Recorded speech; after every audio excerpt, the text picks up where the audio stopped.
దేవినేని గాంధీ ఎలాంటి జరుగుతున్నాయి, ఎలా జరుగుతుంది, ఏంటి సహాయ చర్యలు ఏంటి?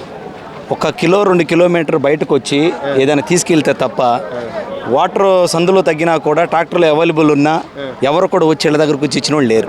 ఎందుకంటే ట్రాక్టర్స్ అవైలబుల్ ఉన్నాయి, నీళ్లు తగ్గినాయి, ట్రాక్టర్స్ మీద కనీసం ఎవరు తీసుకొచ్చి ఇచ్చేవాళ్ళు లేరు.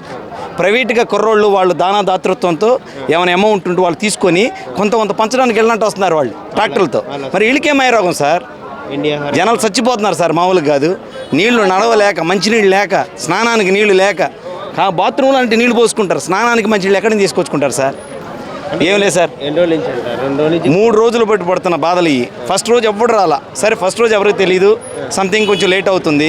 సెకండ్ డే అన్న రావాలి కదా సార్, సెకండ్ డే రావాలి. ఈరోజు థర్డ్ డే, ఇంతవరకు ఏం లేదు. కిలోమీటర్ బయటకు వచ్చి ఇక్కడికి వచ్చి తెచ్చుకుంటే తప్ప దిక్కులేదు.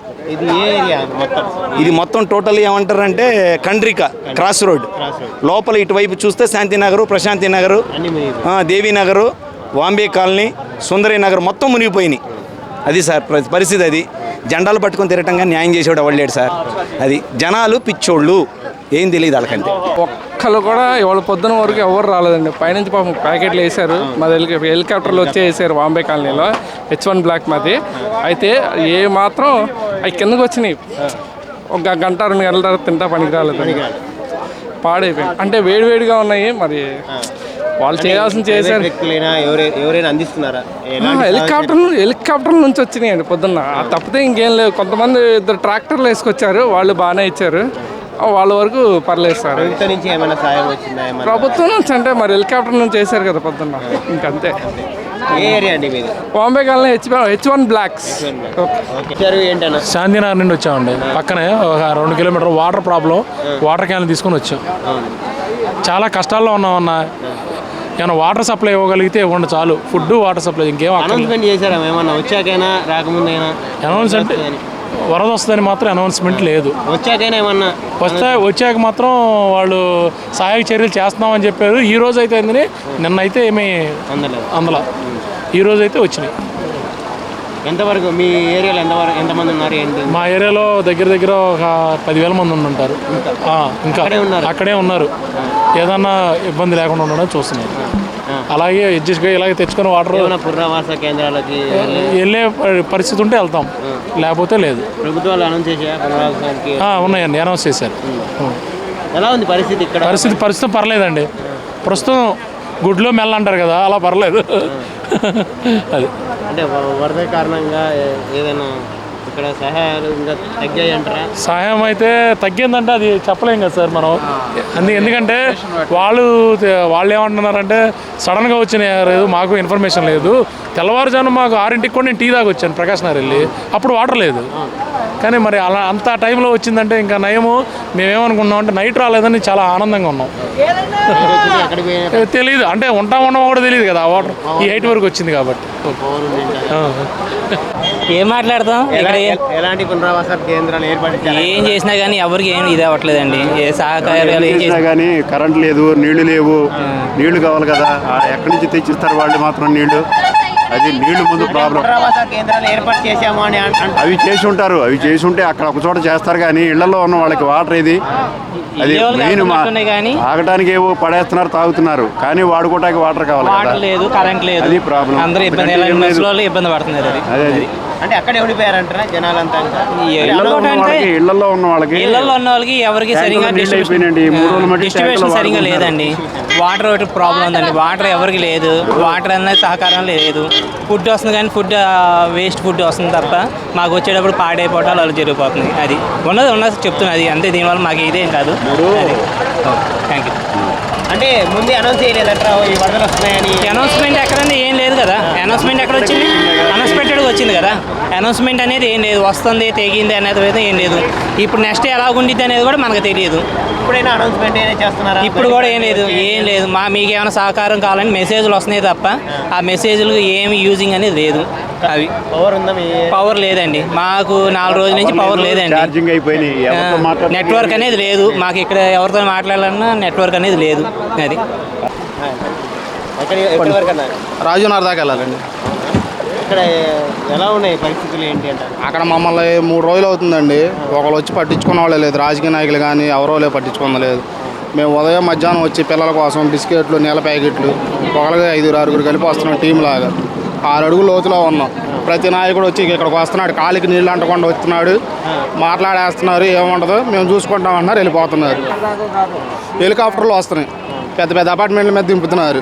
ఆ బ్లాక్ వాళ్ళు తీసుకున్నారు తప్ప మిగిలిన ఉన్న జనాలను ఎవరిని పట్టించుకోవట్లేదు. అంటే పునరావాసాలు కేంద్రాలు అసలు ఏం ఏర్పాటు చేయలేదు. కనీసం మాకు ఇలాగ వస్తుందని అనౌన్స్మెంట్ కూడా చేయలేదు. నైట్ తెల్లారులు వేసేసరికి ఆల్రెడీ అంతకుముందు బాగా వర్షం పడింది, భారీ వర్షం నమోదైందని కూడా న్యూస్లో వేసారు.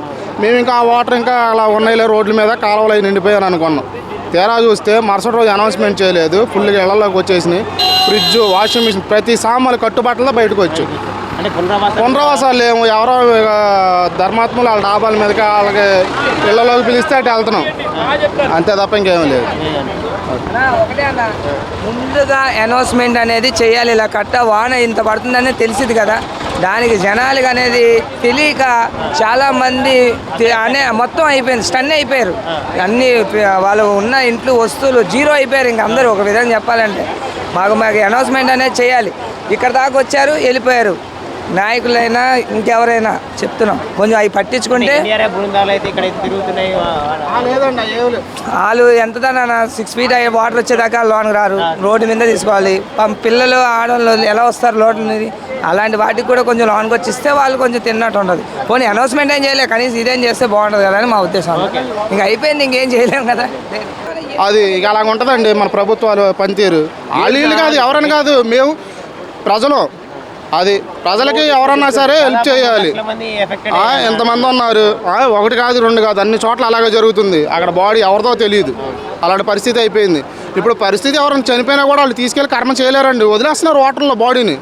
అది ఇప్పుడు ఆ బాడీ మరి ఎవరిదో అంటే ఉన్నవాళ్ళేగా, అలాగ ఉంది అక్కడ పరిస్థితులు అలాగ ఉన్నాయి. ఎలక్షన్ ముందు ఒకవేళ వరద వస్తే ఇళ్ళకి రాకుండా ఉంటారా? Compulsory వచ్చేవాళ్ళండి sir. ఎలక్షన్ ముందు వరద వస్తే నిక్కర్లు కూడా వేసుకుని వస్తారు, నిక్కర్లు వేసుకుని వస్తారు.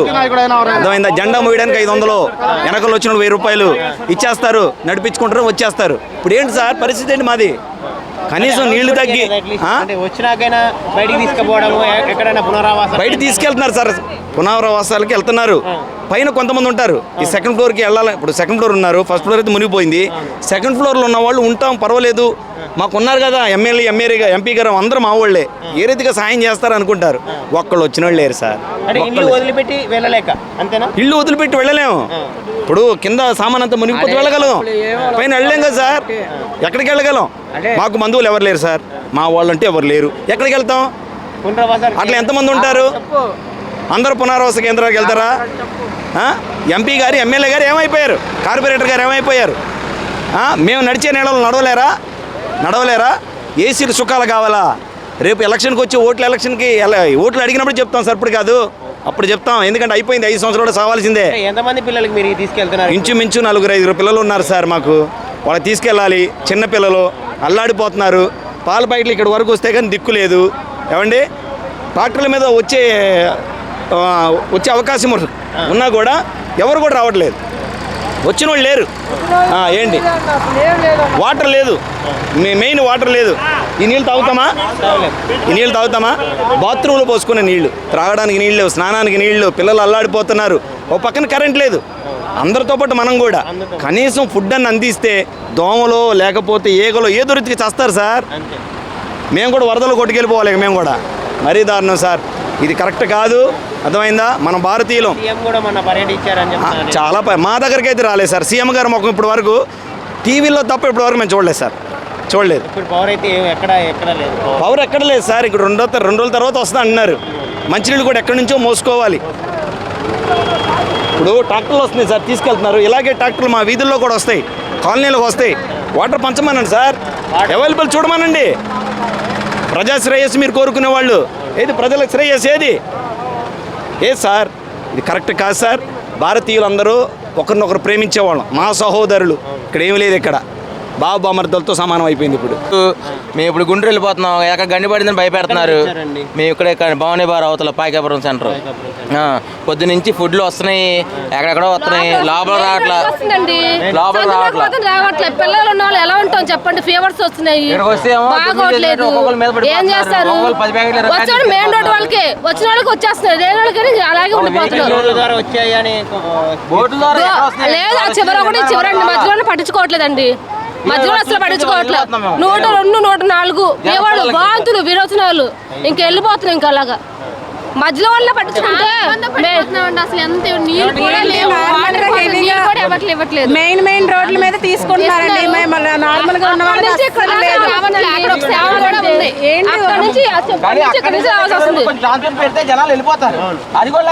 తీసుకున్నా వచ్చే వాళ్ళు 20 ప్యాకెట్లు 30 ప్యాకెట్లు తీసుకుంటున్నారు, లేని వాళ్ళకి అసలు ఉండే ఉండట్లేదు.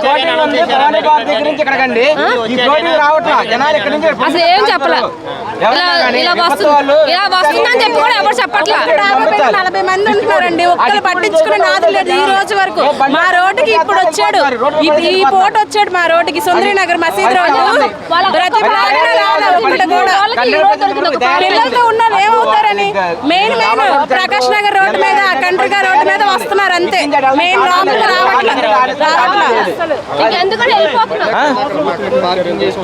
ప్రభుత్వం తీసుకోవాలంటే వాళ్ళకు కూడా సహకరించాలి జనాలు. వీళ్ళందరూ ఎలా పడితే అలా తినేసి ఎలా పడితే అలా వేస్తే వాళ్ళు మాత్రం ఎక్కడ సహకరిస్తారు?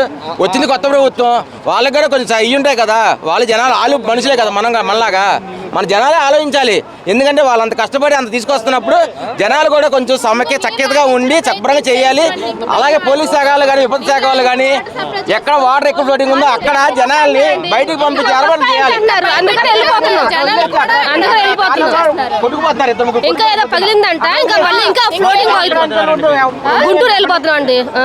అసలు ఇంకా మళ్ళీ భయపడుతున్నారు జనాలు, అది పోయింది ఇది పోయింది జనాలు భయపడితే జనం భయపడిపోతారు కదా. ఇలా ట్రాన్స్ఫర్ చేసి కొంచెం మెయిన్ రోడ్ వరకు తీసుకెళ్ళినా వెళ్ళిపోతాం. అది కూడా లేకుండా చీకట్లో ఏ గుచ్చుకుంటా ఏ దానిలో ఏమైపోతాం కూడా తెలియదు. ప్రభుత్వం కూడా పట్టించుకోవాలి. ఏం పట్టించుకోవట్లేదు ఎవరు బయట వరకు, ఇక్కడ కనీసం ఇక్కడ బయట వరకు 1 గంటకి తలుపులు కొట్టి ఎవడండి నైట్ పూట వచ్చేది? సాయంత్రం 11 12 పడుకుని కరెక్ట్గా ఉన్న టైంలో అప్పుడు పాలు వచ్చినాయి, వాటర్ వచ్చినాయి, బిర్యానీ వచ్చిందంటే ఎవరు తీసుకున్నారు చెప్పండి? ఓపిక ఉంది, పొద్దు నుంచి వచ్చాము, తీసుకున్నాం వెళ్ళాం. ఒక పాల ప్యాకెట్ తీసుకెళ్ళడానికి ప్రాణం పోయిన పని అయింది మాకు. కనీసం ఒక పాల ప్యాకెట్, ఒక వాటర్ ప్యాకెట్, ఒక టిఫిన్ బట్టలు ఇచ్చి పంపించండి ఎవరో వాళ్ళకి. అలాగే పాపం జనాలు కూడా ఏంటంటే జనాలు కూడా ఒక సఖ్యత లేకుండా ఇష్టం వచ్చినట్టు ఇవాళ ఒక్కరోజు బతికి చాలు అన్నట్టు ఎవరికాడు 10 ప్యాకెట్లు 20 ప్యాకెట్లు 10 ప్యాకెట్లు 20 ప్యాకెట్లు. ఆ పాపం వచ్చిన వాళ్ళని కూడా తప్పడానికి వీల్లేదండి. జనాలకు కూడా తప్పు కూడా ఉంది. వాళ్ళు కూడా సఖ్యతగా ఉండాలి, కొంచెం పద్ధతిగా ఉండాలి. ఎందుకంటే మనందరి కోసం కదా వీళ్ళు కూడా చేసేది. పాపం విజయ డైరీ వాళ్ళు కానీ వాటర్ ప్యాకెట్లు ఎన్ని దొమ్మి చేశారు తెలుసా పొద్దున్న. అసలు ఎవరు పండినారో, ఎవరు తిన్నారో, ఎవరు అమ్ముకున్నారో కూడా తెలియట్లా. అలాంటి పరిస్థితిలో ఉంటే ప్రజలు ఎలా బాగుపడతారండి? కొంచెమన్నా పద్ధతిగా ఉండండి. ఎందుకంటే 10 మంది ఉపయోగపడేట్టు ఉండాలి ఏదైనా చేస్తే. అంతేగాని ఎందుకు ఇది ఒక పాల ప్యాకెట్ తీసుకోవాలి చక్కగా ఒకటి వాళ్ళు తాగండి, రేపు పొద్దున్న లేదంటే మళ్ళీ ఇంకోళ్ళు అడగండి తెస్తారు. ఒక 10 ప్యాకెట్లు 15 ప్యాకెట్లు చుట్టుపక్కలకి ఎత్తున్నారో తెలియదు, వాళ్ళు అమ్ముకున్నారో తెలియదు, ఏం చేస్తారో తెలియదు. ఎందుకు ఉపయోగం ఉంది? పద్ధతి అనేది ఒక చక్కగా ఉండాలి. పిల్లలున్నారండి 102, 104 జ్వరాలు వస్తాయి, వాంతులు, తలకాయ నొప్పి, ఒకటే ఏడుపులు, హాస్పిటల్కి లేదు. తాళ్ళు వచ్చేటప్పుడు తాళ్ళు తగులుతున్నాయి, పడిపోతాం ప్రభుత్వం చెప్పినా బాధపడుతున్నావు. నిన్న 3 రోజులు ఎంత బాధపడుతున్నాము. ఇలా వస్తుంటుందో తాళ్ళు చుట్టుకుపోతున్నాయి, ఒక పడిపోయి చచ్చిపోతే ఏంటి? ఎవరు బాధ్యత వహిస్తారు? వహిస్తారా? ఎవరు బాధ్యత వహించేదేం లేదులే కానీ అలా నడుచుకుంటూ వెళ్తున్నారు సార్ అండి.